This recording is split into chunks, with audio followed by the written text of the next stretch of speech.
Hey everybody, I hope y'all are doing well. Today I'll be talking about a farming strategy for expedition reroll currencies and logbooks as well.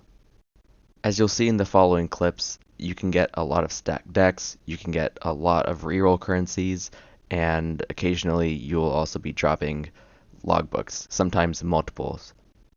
I also want to start by saying that you don't need a super strong build, but you do need a build that can somewhat handle map expeditions. In the video, I'm currently playing Val Caustic Arrow Magic Find. However, this is the non-headhunter version, and you know, it works just fine, even though the damage is somewhat low. You also don't have to worry about having Magic Find because I was doing this on my other build, which is not Magic Find, and I was dropping plenty of currency. I typically tend to use all my reroll currency, so this is kind of after everything's been used. Another reason I'm making this video is because Tujen and Danig reroll currency is extremely expensive in bulk. As I said, I typically tend to use my own reroll currency, but if you wanted to sell it, you can make quite a few divines off of this. Moving on, now we're going to talk about how to set this farming strategy up. It's really simple. All you need is a Gilded Expedition Scarab and a map. Typically what you want to be doing is corrupting your maps and hoping for unidentified corrupted, because that provides a ton of quant. When it comes to setting up your map, just chisel, alch, and val, and you're ready to go. When you're doing your maps, it's really important to pick up the quantity alters. While looking at your expedition, look for pack size, additional currency items, quantity of items dropped by monsters. Also make sure to pick up stacked decks because in bulk they're like 3 chaos each, sometimes more. You also get a ton of stacked decks doing this. Another really important chest to look out for is logbooks dropped by runic monsters. Doing this a lot, I found out that chests are really not super important.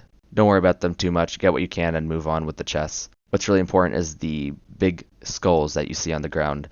Those are runic monsters, and that's what drops your expedition currency. The big skull runic monsters also drop a lot of logbooks. Now moving on to the Atlas tree, there are some things that I want to talk about that are absolutely required. Also talk about how you can change up your tree a little bit later for potentially increased profits. To begin, we absolutely need the eater nodes. This is vital because this can provide us a lot more quantity before blowing up the expedition. We want to see Tujen and Danig more, we also want to see more logbooks, so we take those nodes.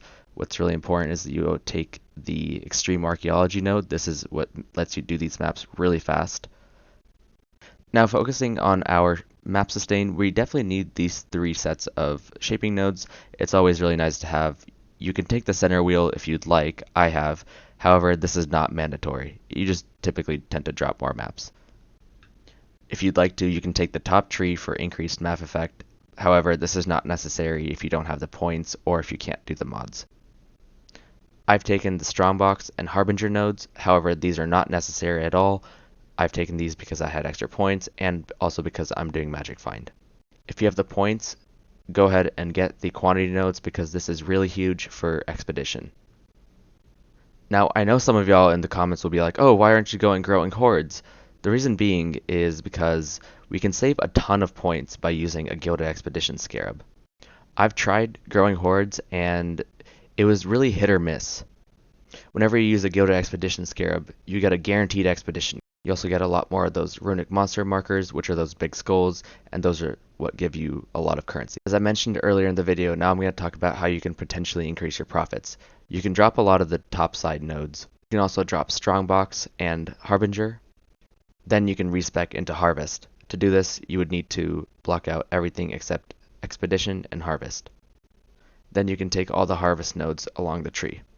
And that's all there is on how to farm expedition reroll currency. If you have any questions or you're doing something that is working really well that's similar to this, let me know. I'd be more than happy to help and take a look at it. Please be sure to like, comment, and subscribe, and I'll catch you all on the next one. Peace.